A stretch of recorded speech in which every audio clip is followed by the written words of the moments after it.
sequência, teremos a apresentação que cuidará do tema Fluxo de Processo Eletrônico. Está com a oportunidade o auditor do Tribunal de Contas do Estado de Santa Catarina, Wallace da Silva Pereira. Pessoal, eu vou começar a apresentação, a explanação em relação ao nosso fluxo de processo eletrônico. Muitos colegas aqui já apresentaram e já possuem processo eletrônico dos seus respectivos tribunais. Então, o objetivo da nossa apresentação, na verdade, é fazer com que uma ferramenta que nós desenvolvemos lá a partir de 2014 apresentava para nós a necessidade de um mapeamento correto de todos os procedimentos dentro do tribunal. O objetivo da ferramenta, então, que denomina-se FPE, tem como nós classificarmos todos os tipos de documento que tramitam desde a parte de instrução, Ministério Público e a própria deliberação do processo, bem como identificando as regras que esses processos tramitam entre esses determinados setores. Tivemos, desde o advento do início do nosso processo eletrônico, mesmo com o processo eletrônico, identificadas tramitações errôneas, canalizações de processos, morosidade, né? E onde a celeridade processual deveria estar vindo junto com a digitalização, né? A virtualização dos atos. E isso não aconteceu. Então nós buscamos na metodologia do BPM justamente isso. De que maneira que nós poderíamos entregar com velocidade, de que maneira que nós poderíamos entregar para o nosso usuário um processo eletrônico mais ágil. Para isso houve o esforço, então, do mapeamento desses processos. Não é uma tarefa muito tranquila, né? O Tribunal de Contas de Santa Catarina, em 2008, teve, juntamente com a FGV, fazendo esse mapeamento dos processos, e de 2008 a 2011, esses mapeamentos, então, estavam estáticos. Então, quando iniciamos o processo eletrônico, identificamos a necessidade da automação desses processos. Bom, enquanto o DataShow não vem, nós vamos bater um papo aqui sobre BPM. Eu sou um dos apaixonados dentro do Tribunal de Contas de Santa Catarina da metodologia. Ela realmente dá um retorno muito benéfico, principalmente para quem já utiliza o processo eletrônico nas suas casas, com o objetivo de identificar rastreabilidade, questões como, por exemplo, camada de visualização. Hoje, a parte de TI acaba tendo que desenvolver muitos artefatos para demonstrar uma determinada situação processual para um determinado setor do tribunal. E isso fica muito transparente no momento que você busca a utilização de alguma ferramenta para ajudar a visualização desses processos. Dentre as questões que nós teríamos como expor para os senhores, é justamente a classificação de documentos. Então, a tipificação de documentos hoje, dentro do tribunal, nós tínhamos uma tabela completamente desnormalizada em relação a tipos de documentos. Quando a gente fala sobre tipos de documento, eu estou falando sobre a questão dos relatórios de instrução, né, das decisões singulares e toda a parte de cientificação jurisdicionada, informações que nós encaminhávamos ao jurisdicionado. E essa desnormalização que tinha possibilitava, então, um determinado setor do tribunal se comunicar com outro setor com uma determinada informação e um outro setor enviando para o mesmo outro setor com uma informação diferente, porém com teor igual. E isso faz com que nós identificamos alguns ruídos nessa informação. E aí a celeridade processual, mais uma vez colocada, que deveria ter vindo com o advento do processo eletrônico, não acontecia. Outra, no momento que a gente virtualizou, então, desmaterializou o processo, automaticamente nós tínhamos a necessidade de tirar da mesa do servidor um processo físico, mas em contrapartida demonstrar para o servidor a quantidade de processos que ele tinha. E isso ia também no viés da questão da colaboração.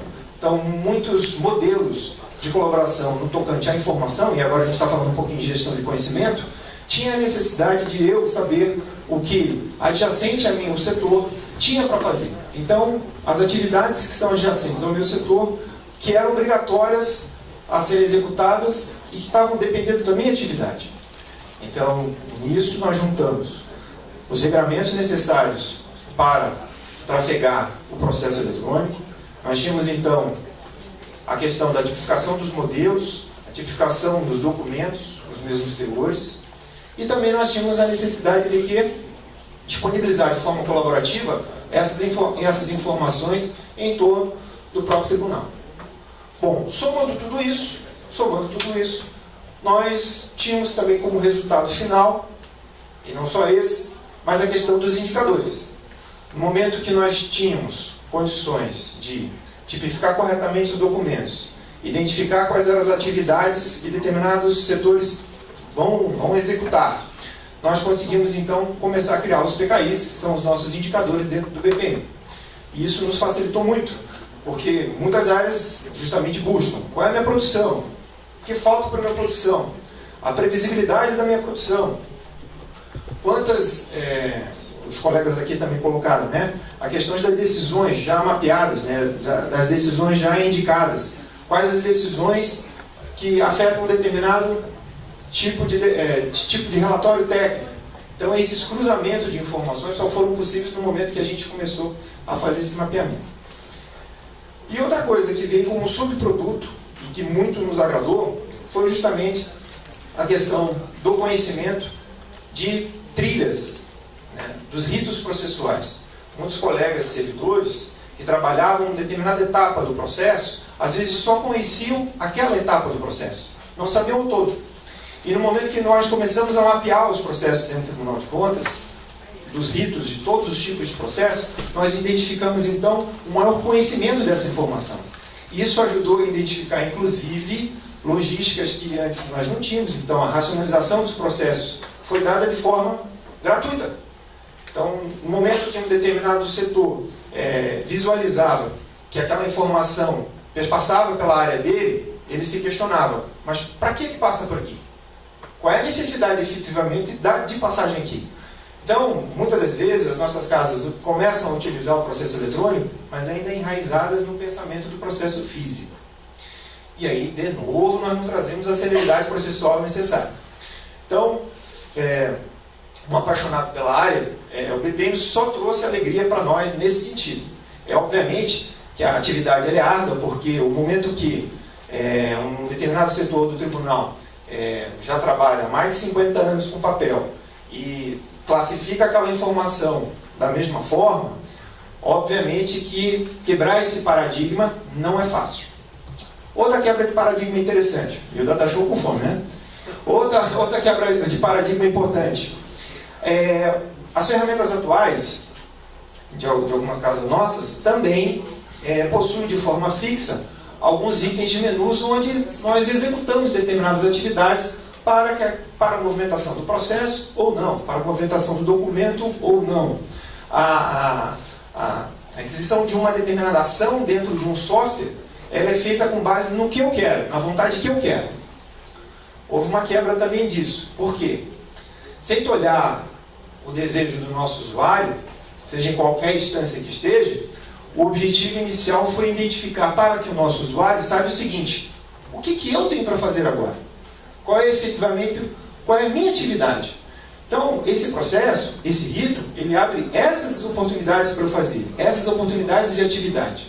Então, evitando também que eu viesse a disparar atividades de forma errônea e que não trouxesse a celeridade necessária.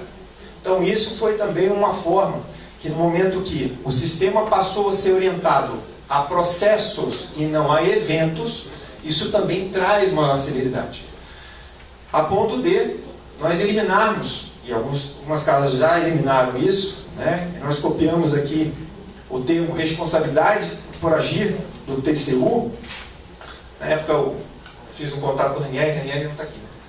E em 2014, justamente com o objetivo de identificar qual era o instrumento legal que nós tínhamos para que nós conseguíssemos derrubar a questão da tramitação do processo. Porque mesmo eletrônico, existia a necessidade lá, em Santa Catarina, de fazermos uma tramitação eletrônica. Quer dizer, todos os processos que porventura estão do setor A para o setor B, iriam ser gerados uma guia, mesmo que eletrônica, acoplando esses processos. no outro lado, iria então ser recepcionado pelo esse outro setor, recepcionando aquela guia. Bom, nós identificamos então que, poxa, a partir do momento que eu desempenho uma determinada atividade naquele processo e assino eletronicamente, a minha responsabilidade passou agora para uma outra atividade, para uma outra área. E foi nisso que nós conseguimos através da resolução 126/2015, derrubar essa necessidade. Então, foi muito importante para nós, no tocante a processo eletrônico, ir de mão dadas com uma metodologia dessa. E na época, nós estamos falando de 2011, nós não tínhamos tanto acesso a ferramentas que nos possibilitassem, então, a aquisição e a automação dos processos, dos processos de negócio. E aí tínhamos um desafio, então.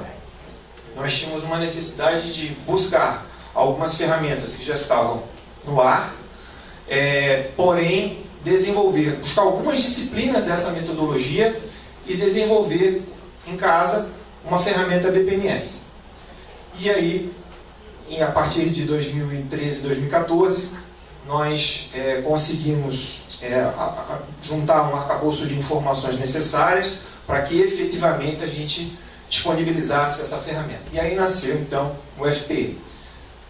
Uma pena, mas enfim. O FPI então é uma ferramenta, depois a gente pode disponibilizar a própria apresentação para o pessoal daqui da escola, para depois os colegas consumirem.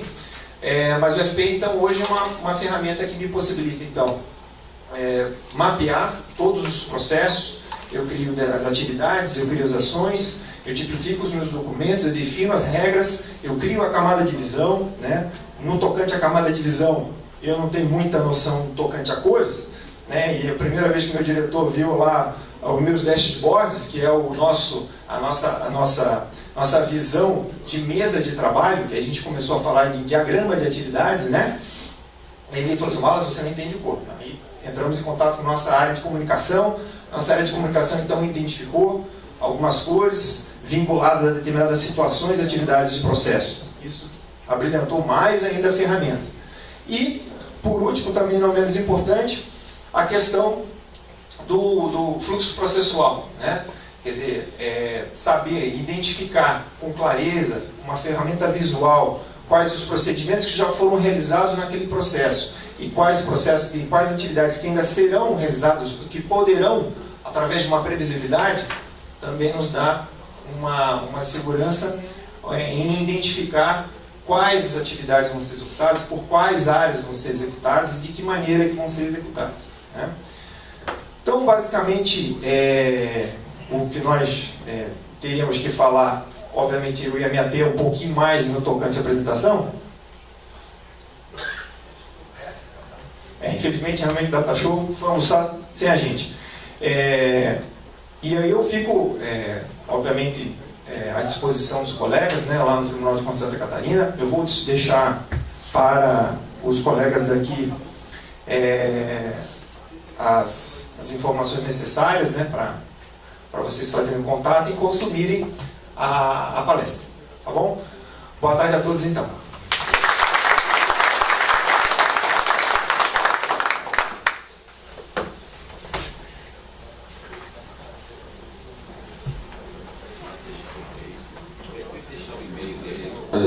Senhor Wallace, estão pedindo para o senhor deixar o e-mail. Soletra o e-mail.